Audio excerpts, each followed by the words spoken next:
each has Okay. been. Okay, thank you. Does that suffice for you? Yes. So you have 2 minutes, and then just want to make sure that we have 2 minutes Yes. left. Thank you. Thank you. Madam Chair and members, I am Robert Ferris, Assistant Professor of Sociology at UC Davis. I'd like to thank you, Assemblymember Eng, and the Education Committee for allowing me to testify regarding Assembly Bill 1156. Bullying is clearly a serious social problem adversely affecting millions of American youth. Research from a decade ago found nearly 1/5 of all American school children reported being bullied that year. And the proliferation of electronic and cellular communications makes it likely the prevalence is even higher today. I'll start with a quick note on the definition of bullying, and then we'll summarize some important aspects of the literature. Traditionally, bullying had a fairly narrow definition centered around physical violence and threatening behavior, and some have questioned the expansion of the definition to include more subtle forms of aggression like cyberbullying. However, it is vital that anti-bullying measures include a broad definition because contemporary bullies use a wide variety of tactics, and because these new forms of aggression have proved to be equally or more harmful for victims. Additionally, recent research has demonstrated that bullying need not be chronic or repeated in order to be harmful for victims. Concerning the consequences, the National Education Association estimates that each day 160,000 American children skip school in order to avoid bullying. Research tends to find a strong association between victimization and problems at school, including diminished academic performance, reduced attachment to school, and feeling unsafe at school. My own research examines this process over time and finds that victimization causes subsequent declines in academic performance. Of course, the most serious consequence of bullying is suicide, which is the third leading cause of death among adolescents. At least a dozen studies have documented a significant link between victimization and suicidal ideation and suicide attempts. Victims of bullying are between 4 and 8 times more likely to consider suicide and about twice as likely to attempt it. In my research, victimization was the single strongest predictor of future suicide attempts. These senseless tragedies must be averted. One of the reasons victims of bullying consider suicide is that they feel there is no escape. If the bullying only occurred during soccer practice, it might be one thing, but victims are harassed in class, between class, after school, and so on. While prevention efforts must continue to be refined and rigorously evaluated, today's victims cannot wait. Changing schools or even school districts is a drastic and unfortunate measure, but may be needed in order to protect kids who are at risk. They feel there is no escape, and it is important to give them a way out if they need one. I respectfully request that you support this bill. Thank you very much. Next witness in support of Mr. Eng's bill. Hello, my name is Tabitha Bowles. On October 16, 2007, I was assaulted in school by another student. I was 11 years old when this happened. Through 3.5 years of physical and mental therapy, I am on the road to recovery. It has been a day-to-day recovery and has been very difficult for my family and myself. My purpose for being here today is to ask for your support on Assembly Bill 1156 to help ensure that no child has to go through what I went through. Yes, it's true that I am a victim, but at this point I've decided to take this negative experience and do something good with it. I am the voice of many children, and it is our sincere hope that us children be heard here today. I have brought with me today many signatures in support of our efforts. These signatures represent the people of this great state that I call home. Please join Mr. Eng and myself in making a difference in a child's life. Our future depends on it. Thank you. Thank you, and thank you very much for being here and testifying. Thank you. Thank you. Any other witnesses in support? Ernie Silva from the School for Integrated Academics and Technologies, in support. Thank you. Other witnesses in support? Here. Support? Witnesses in opposition? No, support. Support. Yeah. Yeah, I'm Tabitha's father. Thank you, Mr. Oh. Eng. Thank you, committee, for hearing it. We hope that we can make a change. Thank you. Thank you very much. Next witness. Rebecca Gonzalez, National Association of Social Workers, California chapter. We fully support this bill. Thank you. Joshua Golko with the California School Employees Association in support. Lynn Fox, California Federation of Teachers, in support. Thank you. Witnesses in support? Witnesses in opposition?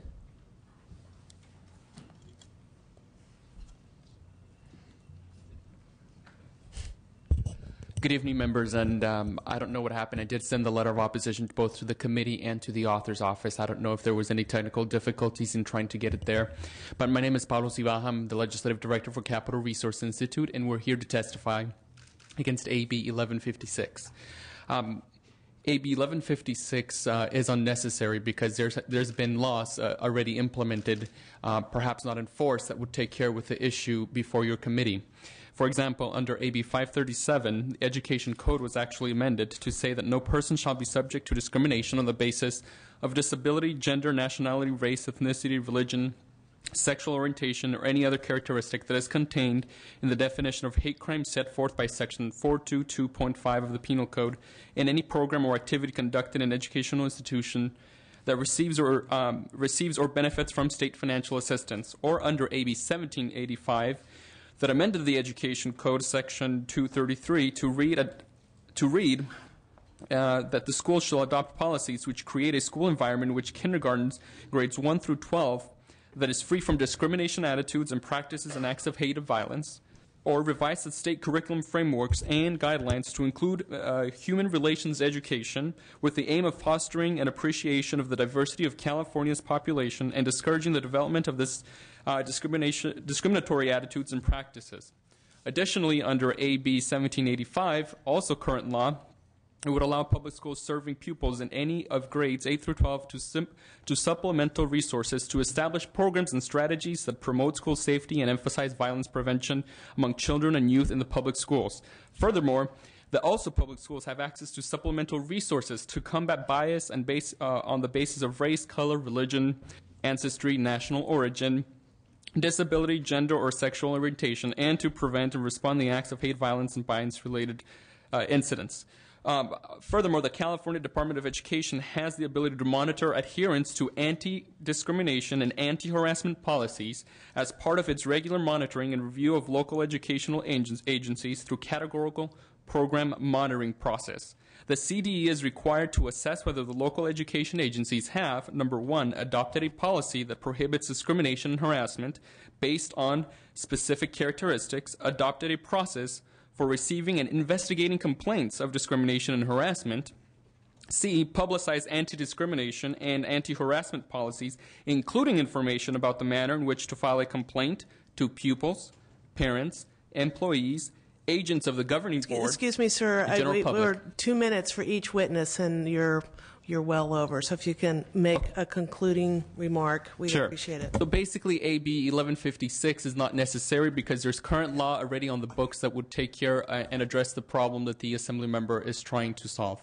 So thank you very much for your time, and we oppose AB 156 and strongly urge you to vote no. Thank you. Any other witnesses in opposition to the bill? Mr. Norby. I've been going back and forth because I'm sitting in local government at the same time, and we're right in the middle of a debate on trash hauling contracts. So maybe this topic would apply there, but I think it only applies to kids, not to adults. I think this is about the fourth bullying bill I've heard, and I would suggest that those that are really concerned about the topic, and it is certainly a topic of concern, maybe put together some kind of a bullying omnibus bill so we could deal with the subject in one bill rather than sort of pick at it one at a time. But I do have a couple of concerns about it, and the author is welcome to address them, but it is why I'll be voting no on it. First of all, the teacher training. I was a public school teacher for 18 years. We sat through so many training sessions. I mean, you name it, whatever the latest fear was, we sat through training having to do with it. And most of it was really completely worthless and took us out of the class, added the cost in hiring subs, and added the cost for these so-called training bodies that did it. I think a lot of these fears are exaggerated, and I think that any bill which fans the fear of school safety and the safety of kids in school is really done at the peril of jeopardizing public support for public education in general. I know there are a lot of anecdotes, and they're tragic, but if you look at the youth suicide rate, this is off the website here, and it shows that it's actually gone down by 40% since the early 1980s. Violence at schools, crimes at schools, all these trends are positive. And whatever bills we introduce to address school safety, hopefully we don't fan the myths that schools are becoming less safe when in fact they're becoming more safe. Specifically redefining bullying, it talks about bullying could be purely a verbal act. Now, it's one thing if kids are being assaulted at school, and they shouldn't be assaulted, and there are laws against physical assault, whether they're kids or adults. But when you talk about one verbal act or conduct affecting the mental health of a student or distracting their ability to learn. I mean, when I was a teacher, I had a lot of students. I remember this one pair of students. They were best friends one week, and the next week they were fighting and feuding and spreading rumors about each other, and then the next week they were good friends again. The next week their friends were ganging up on their other friends, and these girls would sit in there. I'm thinking of them, these two girls specifically, and all they were concerned about is what these other girls were saying about them, and they weren't doing their homework. They had mental issues. Is this an act of bullying, or is it sort of an ongoing relationship issue? Does the long arm of the law is it really going to help that? And so I'm really concerned about a slippery slope here, about putting the long arm of legalisms into what, in fact, oftentimes are our personal relationships. Also, public humiliation is covered by that, and we don't want any kids to be publicly humiliated, but I did think immediately about all my coaches. That's all they did was publicly humiliate us. And I guess there's a fine line between, if you're a coach, public humiliation and motivation, and I don't know if this would affect that or not. I say that semi-humorously, but there are a lot of areas of interpretations here, and I'm concerned about a slippery slope, both as a parent and as a former teacher and as a legislator, and those are my concerns. Thank you. Thank you, Mr. Normey. Dr. Halderman. May I have permission to address one of the witnesses? Yes. Thank you. My comment is for Ms. Bowles. I wanted to say that I'm really glad that you came here and demonstrated that people can get better and get through things that are very difficult and stand up for themselves and choose to get better, because it is a choice and it is really hard work. And I'm glad, too, that where you were, there were people who are professionals who could help you. Now, what I want to do is tell you that I don't question your motives for being here. I think all you want to do is help other kids, even though you yourself won't benefit from this. But the kids who I represent in my district in Central California have different problems as priorities for them. The main problem that they're experiencing right now is that their parents aren't going to work because there aren't jobs. What we know about domestic violence and about sexual violence, which is the reason we're dressed inappropriately today in denim, we know those rates of abuses go up when unemployment rates go up. And it is very difficult for me to focus on anything else except for what will get these kids' parents back to work. And that is one of the reasons that I'm concerned that we have taken a long time through many sessions, and will continue to do this, to talk about bullying rather than talking about more serious issues that are the heart of the problem. Unemployment, the fact that the Central Valley has 75% fewer mental health professionals than they need. Kids in my area who need a psychologist to get through this just don't have anywhere to go. We're doing this at a time when we're voting simultaneously to do things like make hate crime something you can serve in jail for in your local town instead of having to stay in prison and state, which is a lot worse. I can't commend you enough for what you've done, and I hope you come back to try and influence this legislature, because your voice should be heard. But I'm going to be voting against this bill, and I really appreciate your understanding. Thank you, Mr. Wagner. Thank you, Madam Chairman. And again, Mr. Norby stole some of my thunder. Let me just go through a couple of these education provisions that already exist. I mean, the Ed Code on my desk as a lawyer is about twice as long as the Internal Revenue Code and perhaps twice as complicated. My suggestion would be we go the other direction and streamline some of it. When we talk about bullying, just with existing law that applies, you've got Education Code Section 200 and 201, Education Code Section 233, 233.5, 2338. We have the Hate Violence Prevention Act, the Safe Places to Learn Act, which is Education Code 64001. Education Code Section 260 deals with the enforcement of various anti-discrimination policies. We've got the entire Interagency School Safety Demonstration Act of 85, which is codified at Education Code Section 32270. The State Department of Education has adopted a model anti-bullying policy, and that's not to mention the 8+ bullying bills that we've already dealt with or will be dealing with shortly this session. I guess my question for the author, if we're not going to do one omnibus bill and if we're not going to streamline some of this, how many more bullying bills do we need? Will this finally solve the problem? Do you want me to address that now, or am I close? It's your covered choice. already. I'll cover it in my close, if you don't mind, sir. I don't mind. My point only is this issue is roundly covered in the Education Code, indeed in the Penal Code. And we're, as a legislature, going the wrong way in putting more mandates on our local elected public officials in the K-12 districts who are better attuned to the problem and better able to address it. And so that's why I'm gonna vote against it. And I guess I would like to hear in your close your response to this plethora of anti-bullying laws.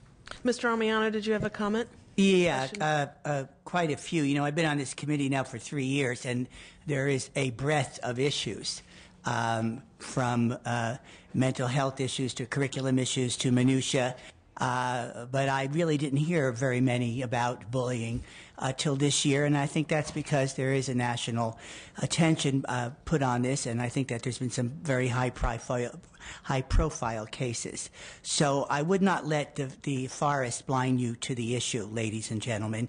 As a matter of fact, if unemployment does cause more angst on the part of families, and there may be more bullying, let's use that. Let's not just say it's an either or. I imagine there's statistics on Super Bowl Sunday that say there's more times of wife abuse than any other time, or spouse abuse. So we know that, and so people reach out before Super Bowl Sunday. So I think there's an interconnectivity here that's being missed, and I'm afraid what I'm also hearing is the issue being trivialized, and maybe that some of that is the responsibility of the plethora of the bills. Yeah, I think there should be an ominous bill, and I think particularly that my bill really addresses a lot of these concerns about making this stuff uniform, because you can have it on the books, but it doesn't mean it's going to be enforced. And if there's not something coming down from the state with at least a template, at least that there are consequences, at least recognizing the issue and not saying it's about kids who fight every day and then they love each other the next week. That's not what this is about. And we should not be minimizing what true bullying causes. You want to talk about coaches? You know who bullied me the most in high school? Mr. Joe Garvey. Football coach surrounded me every day with 7 or 8 football members, and I was the recipient of many rabbit punches, mockings, pushings, and that was the teacher, and that is reprehensible. And that issue has not been conclusively addressed ever. So I'm sorry if you're tired of hearing about bullying. I am tired of kids being bullied. I applaud Mr. Eng and this bill. I think we have shared some stories about who was bullied more, particularly in elementary school, particularly our families being threatened. And while there are things in here that I think are repetitive, and I want to work with Mr. Eng and some of the other anti-bullying proponents so that we do have something that's streamlined and uniform, I certainly would not vote no on this bill or any honest effort. Frankly, I don't think we've heard enough about it. Thank you. Thank you, Mr. Armiano. Mr. Wagner, you've had your time for comment. I understand that, and I would just like to say on behalf of all of the Republicans that I would love to see Mr. Armiano and the rest of you join us in getting the CTA to let us fire the coach who did that to you, because that is reprehensible behavior. And it's... Okay, that's enough. Ms. Buchanan. I always like sometimes say as an 18-year school board member, but I don't think there's enough we can do. And the reason I say that is because we underwent an intensive program in our district working with parents and students and teachers to deal with bullying and harassment and create a safe climate. And, you know, oftentimes you make the assumption that people understand, but they don't. And the reality is, unless you are continually training and reinforcing your policies and leading by example, it's hard to maintain the kind of safe environment we want for our students and our faculty. So I know we've had an abundance of anti-bullying bills this year, and it's too bad we do, because the reason we do is because there have been some very, very tragic consequences for kids that have been bullied. And that should tell us that we're not doing enough. So my only request is this, and that is that you work with Mr. Amiano, and I know that Mr. Assemblymember Hall, there are a number of people that have the bills. So I just hope that all of you will get together so we can come up with a clear, consistent policy and direction for school districts and make it easy for them to implement these new procedures effectively, and make sure that all of the bills are consistent with one another, because I think that will help our districts who are under such financial pressure right now to try and continue to deliver a strong curriculum and do the training they need while their dollars and programs are being cut back. But I do agree that there is not enough we can do, and if our kids don't feel safe at school, they're never going to learn and become the mature, responsible adults we expect them to be. Thank you, Ms. Buchanan. And I'd just like to say, too, I think, you know, legislation is messy. I think there are a lot of bullying bills because we're underscoring something that is very, very serious, insidious, that we know is going on in our school, and we see it every single day, and we're trying to stop it. And I do agree that we've got several bills, and I too believe that and each one of the bills serves a purpose, but the authors will need to get together at some point and work through this. I think, or divide things up into several bills one way or the other. But Mr. Ng, I really thank you for bringing this bill forward. I think all of the bills that have been brought so far to this committee have been important bills, and I think the conversation around them is an important conversation that we continue to have. And I'm sorry that we don't have the resources. I think that we really need to invest in this area to really make sure that each and every campus across California is one that is safe for our students. Let's see, where are we? I don't think that we have a motion on the bill. Ms. Buchanan moves the bill. Is there a second? Mr. Williams. And the motion is do pass as amended to the Assembly Appropriations. And, of course, Mr. Ng, we want you to close. Well, thank you, Madam Chair and members. I think the questions that have been raised have been very important. And if I could just try to briefly respond to them. As to the issue of is this too many and how can we be helpful, you know, I chaired the Select Committee on Hate Crimes in my first year. I also saw the murder and death of a 12-year-old child in Ms. Brownlee's district in my first year. And I came up with a bill at that time that unfortunately did not get out of appropriations. And I waited another 4 years to try to have a little bit of a more informed bill. And let me tell you that this bill, I think, is informative and brings some unique qualities. Number one, it makes identifying bullying a little easier by looking at the effects that you can quantify. So, for example, it's not just a child will say, I'm bullying, I feel this way, but I am bullied, and that's why I missed 28 days of school this year. Or I have been bullied, and I missed 45 days of attending the Boy Scouts or the Girl Scouts meetings after school, or the prayer meeting that I used to enjoy going to, that I had to miss because I didn't want to be anywhere near school because I was bullied. So I think it makes it easier Number two, the training will be more informative and part of an existing school safety plan. And I think finally the part that no one's mentioned is that we have great policies on how do we treat perpetrators, and we can suspend them or discipline them, but we make it very, very hard for young women like Tabitha to leave school. And this is, I think, something that is new. It makes the ability to transfer out of a school, because often that bullying person can come back or has friends that, believe me, will even the score, even though the perpetrator has left. And that, I think, is something new. And it's going to be left up to the school district, but I think that it does inform us of where we want to go. Number one. Point number two, do we have too many laws on the books about certain issues? Is this repetitive? Well, I don't hear people saying, let's look at the penal code, and why don't we remove half of those penal code provisions, and let's release more people from our prisons. I don't hear people saying that. In fact, every time we turn around, we have to have a new law named after a young child that got murdered. Why is that? We have an Amber Alert named after presumably someone named Amber. We have Chelsea's Law that I voted for. And why do we do that? We do it because we're protecting kids. And we do it to try to get it right. And we will have laws named after children who die unnecessarily until we get it right. And, as an attorney, every year we get pages and pages of books on ethics that we have to take for continuing education, whether you're a doctor or a lawyer, et cetera, et cetera.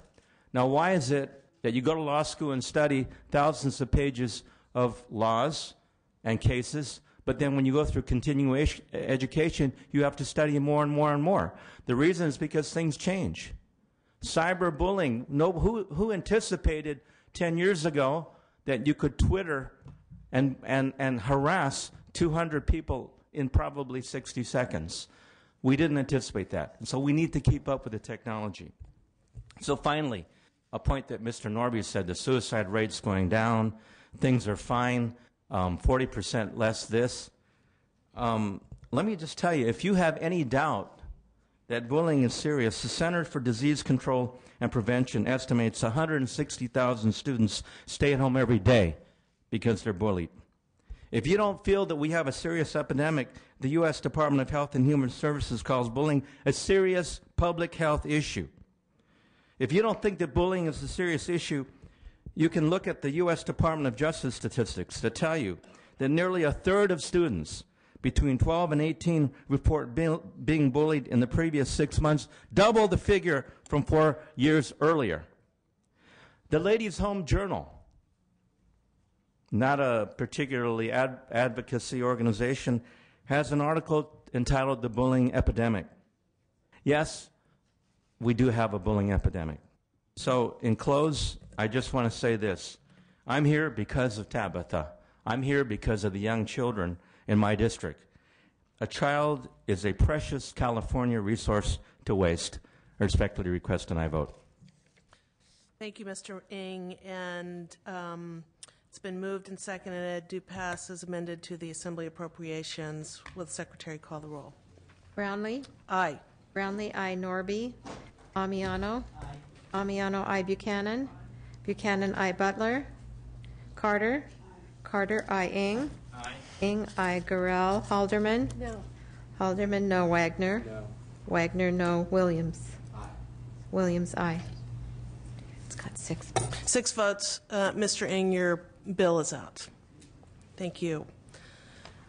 And now we go to the last 2 bills of the agenda, which are my bills. And I would ask Mr. Williams if he would take it from here, please. Thank you.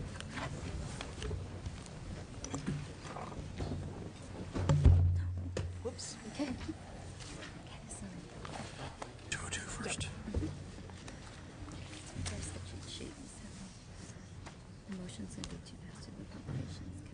And I say that at the beginning, right? No, at the end.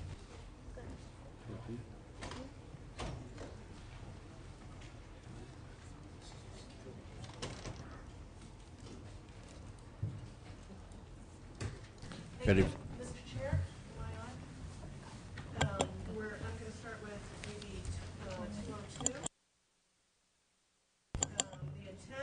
of AB 202 is to reform the mandate process in order to reduce the impact of ineffective and unnecessary mandates on local educational agencies. I move the bill. Thank you, Ms. Buchanan. 2 is to reduce the long-term liability it's been moved and for seconded. mandate reimbursements.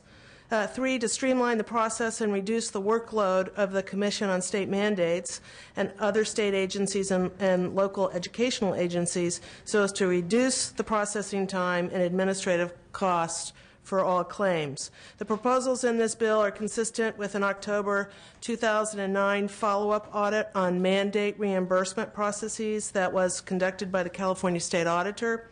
And I understand from staff are consistent with discussions that have taken place in staff-level mandates working groups called for in last year's Budget Act.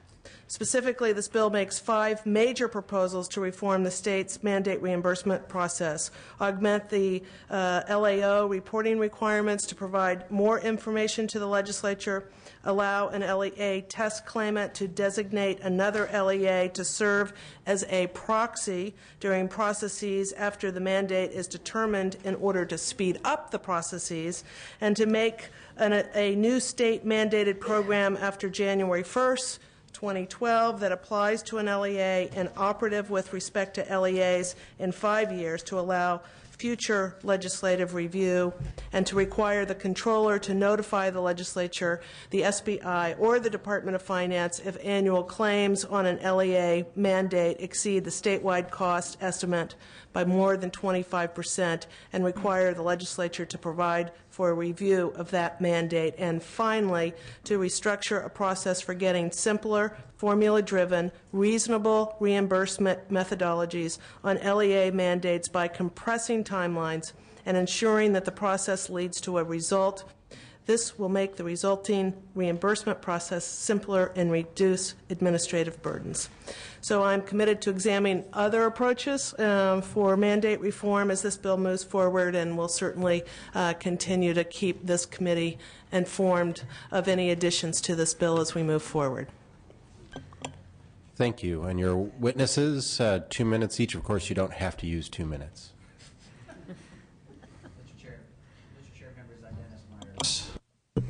Dennis Myers with the California Association of School Business Officials.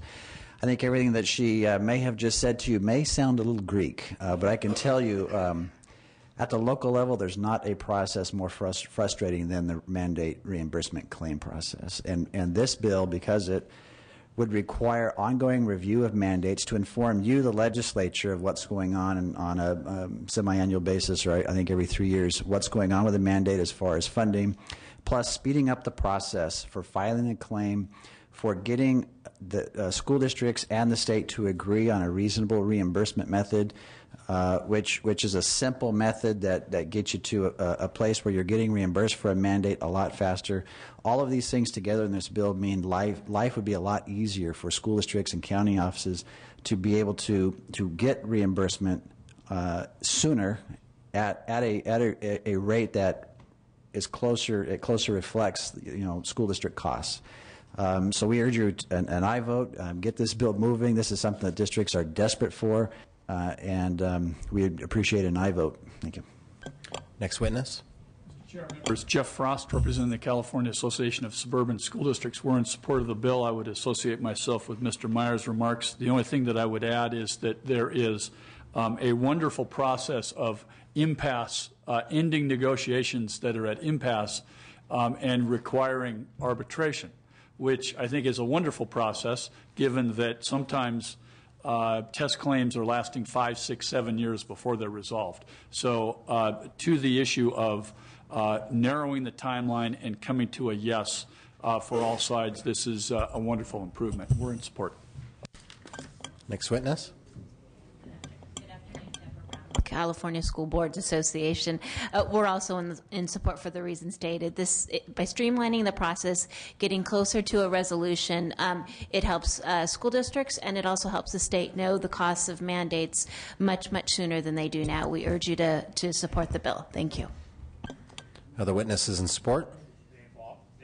Representing the Small School District Association. For all the reasons previously stated, we are in support.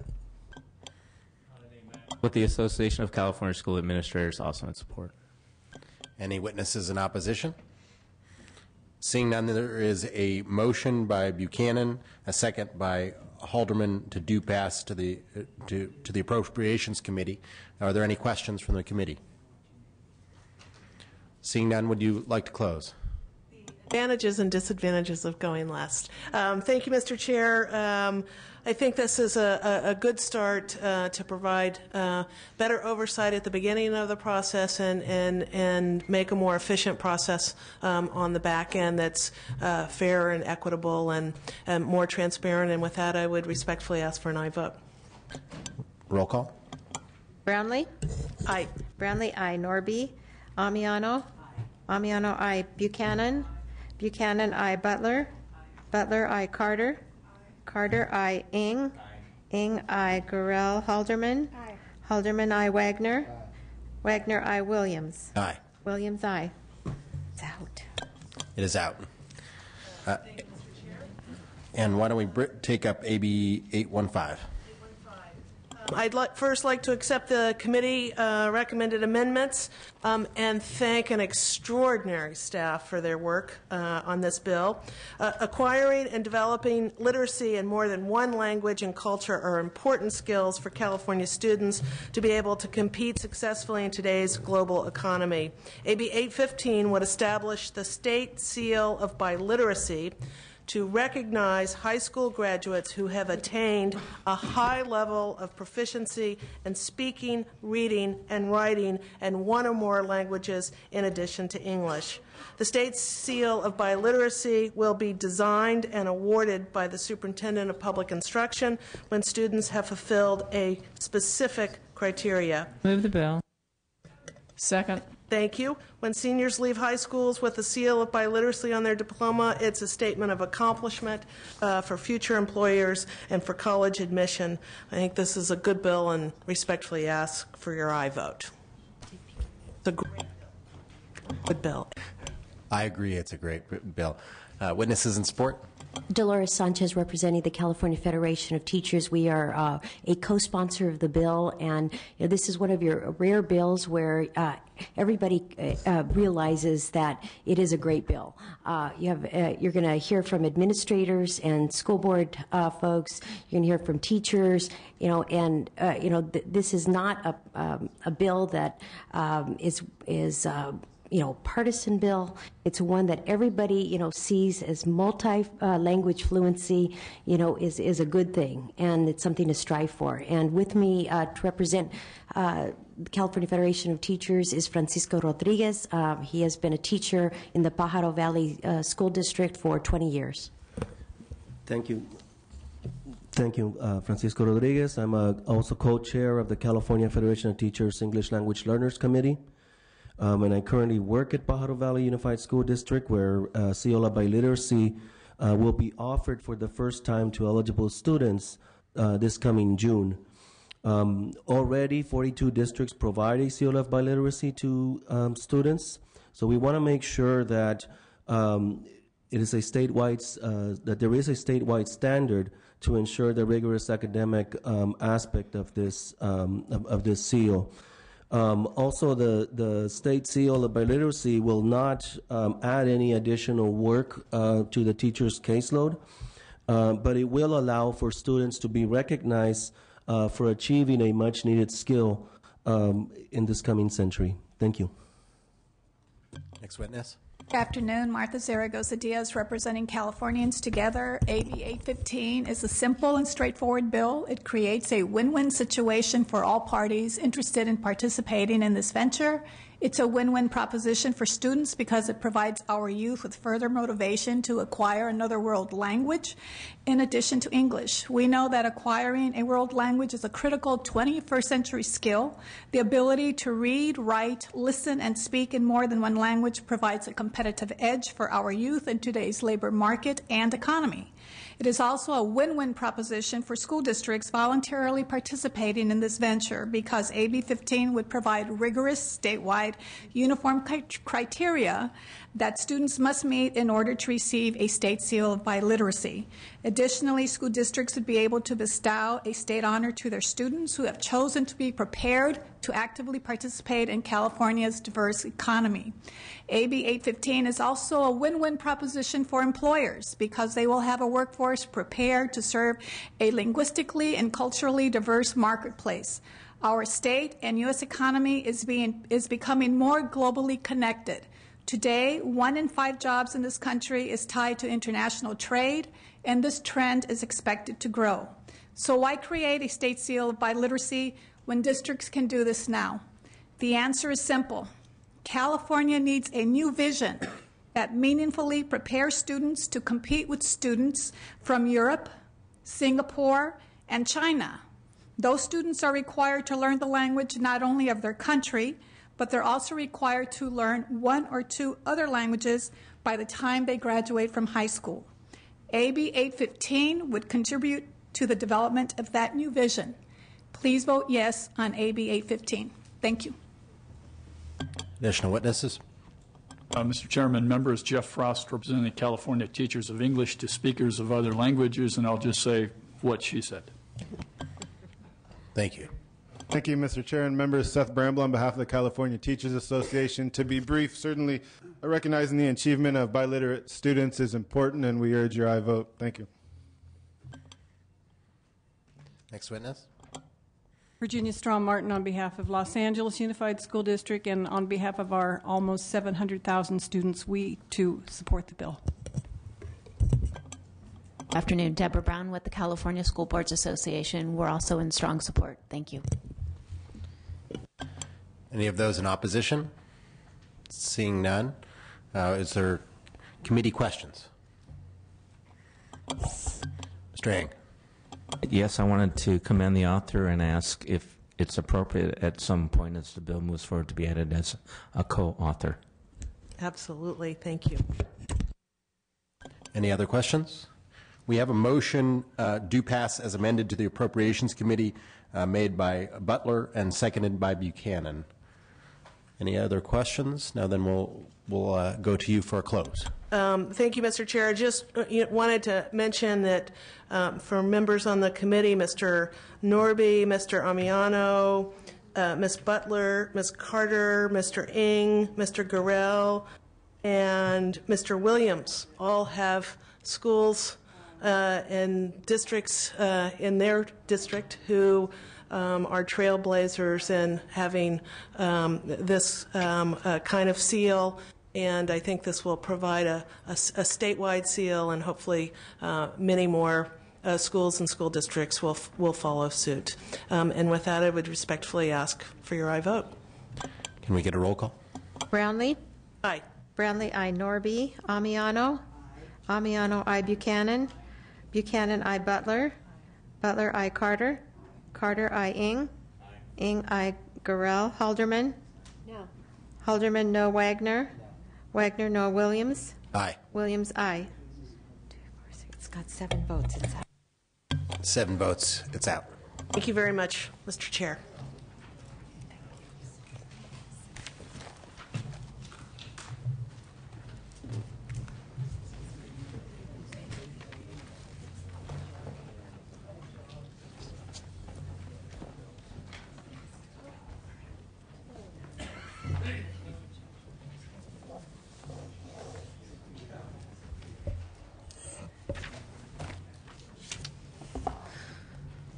Okay, we're almost done. We have a few bills on call.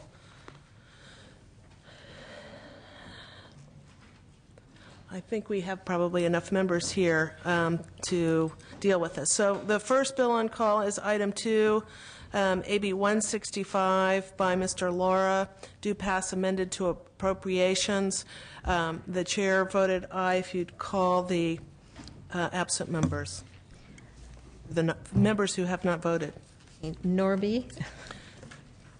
Mr. Norby, item 2, AB 165. No. Norby, no. Buchanan?